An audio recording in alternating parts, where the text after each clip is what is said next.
नमस्कार। आज की चर्चा के केंद्र में है विश्व राजनीति की सबसे ताज़ा और चर्चित घटना, रूसी राष्ट्रपति व्लादिमीर पुतिन और भारतीय प्रधानमंत्री नरेंद्र मोदी की द्विपक्षीय बैठक। ये बैठक ऐसे समय में हुई है जब विश्व व्यवस्था व्यावहारिक रूप से दो ध्रुवों में बटी हुई है। एक तरफ अमेरिका और उसके पश्चिमी सहयोगी हैं, तो दूसरी तरफ रूस और चीन का खेमा। जब यूक्रेन युद्ध के चलते पूरा यूरोप अस्थिर है और रूस पर पश्चिमी देशों के कड़े आर्थिक प्रतिबंध लागू हैं, ठीक उसी समय व्लादिमीर पुतिन का भारत दौरा केवल एक कूटनीतिक शिष्टाचार नहीं है, बल्कि इसके पीछे गहरा भू राजनीतिक संदेश छिपा है। वॉशिंगटन से लेकर बीजिंग और ब्रुसेल्स से टोक्यो, दुनिया की हर शक्तिशाली राजधानी इस बैठक पर पैनी नजर बनाए हुए है।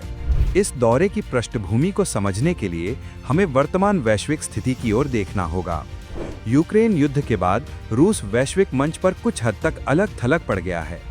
आर्थिक और सैन्य रूप से क्रेमलिन की चीन पर निर्भरता तेजी से बढ़ रही है, लेकिन विश्लेषकों का मानना है राष्ट्रपति पुतिन एशिया में पूरी तरह चीन पर निर्भर नहीं होना चाहते।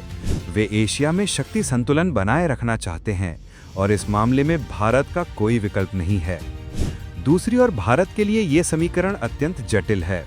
भारत ऐतिहासिक रूप से रूस का परखा हुआ मित्र रहा है। 1960 के दशक से लेकर 1971 का युद्ध और बाद में विभिन्न अंतर्राष्ट्रीय संकटों में रूस या तत्कालीन सोवियत संघ हमेशा भारत के साथ खड़ा रहा है। आज भी भारतीय सेना के लगभग 70% हथियार और तकनीक रूस पर निर्भर हैं। इनमें Sukhoi 30 MKI fighter jet, T-90 tank और रणनीतिक रूप से महत्वपूर्ण परमाणु पनडुब्बियां शामिल हैं। खासकर S-400 मिसाइल डिफेंस सिस्टम की खरीद भारत और रूस के रिश्तों की गहराई को साबित करती है।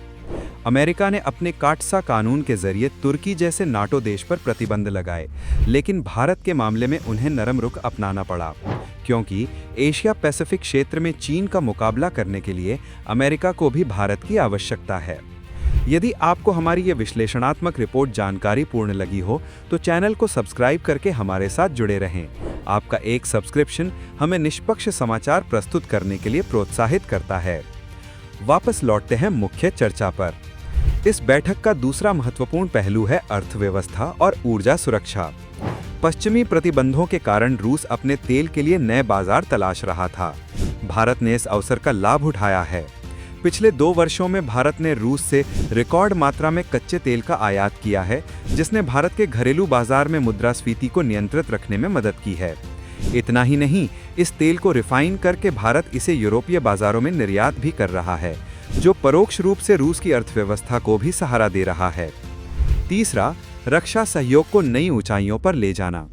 इस बैठक में मेक इन इंडिया प्रोजेक्ट के तहत भारत में संयुक्त रूप से हथियारों के उत्पादन पर चर्चा हुई है। AK-203 असॉल्ट राइफल से लेकर ब्रह्मोस मिसाइल और भविष्य के 5th जनरेशन फाइटर जेट, इन सभी क्षेत्रों में रूस तकनीक साझा करने पर सहमत हुआ है। ये भारत की सैन्य क्षमता और आत्मनिर्भरता के लिए एक बड़ा कदम है। हालांकि इसका दूसरा पहलू भी है। भारत के लिए यह कूटनीतिक रूप से टाइट रूप वॉक या रस्सी पर चलने जैसी स्थिति है, क्योंकि अमेरिका और यूरोप भारत के बड़े व्यापारिक साझेदार हैं। तकनीक, निवेश और व्यापार के लिए भारत को पश्चिम पर निर्भर रहना पड़ता है। अमेरिका बार बार भारत पर रूस से निर्भरता कम करने का दबाव बनाता रहा है, लेकिन नई दिल्ली अपनी रणनीतिक स्वायत्तता यानी स्ट्रेटेजिक ऑटोनॉमी की नीति पर अडिग है। भारत ने स्पष्ट संदेश दिया है कि राष्ट्रीय हितों के प्रश्न पर वे कोई समझौता नहीं करेंगे। वे अमेरिका के साथ भी अच्छे संबंध रखेंगे और रूस के साथ भी अपनी ऐतिहासिक दोस्ती निभाएंगे। अंतर्राष्ट्रीय संबंधों की भाषा में इसे मल्टी अलाइनमेंट या बहुमुखी गुट निरपेक्षता कहा जाता है। व्लादिमीर पुतिन और नरेंद्र मोदी की यह बैठक साबित करती है कि एक ध्रुवीय विश्व व्यवस्था के दिन अब लद रहे हैं। अब कोई एक देश या समूह अकेले दुनिया का भाग्य तय नहीं कर सकता। भारत खुद को विश्व मंच पर एक स्वतंत्र और निष्पक्ष शक्ति या पोल के रूप में स्थापित करना चाहता है। अंतिम विश्लेषण में कहा जा सकता है, यह बैठक केवल द्विपक्षीय संबंधों का नवीनीकरण नहीं है। यह चीन के लिए एक संदेश है कि एशिया में भारत अपने आप में एक शक्तिशाली पक्ष है। यह अमेरिका के लिए एक संदेश है कि भारत को उनकी शर्तों पर नहीं चलाया जा सकता। और ये ग्लोबल साउथ या विकासशील देशों के लिए भी एक संदेश है कि राष्ट्रीय हितों को प्राथमिकता देकर भी विश्व मंच पर सिर उठाकर चला जा सकता है। आने वाले दिनों में इन रिश्तों की दिशा एशियाई राजनीति में क्या बदलाव लाती है, यह देखना दिलचस्प होगा। अब तक हमारे साथ बने रहने के लिए धन्यवाद। अगली खबरों और विश्लेषण के लिए हमारी स्क्रीन पर नजर बनाए रखें।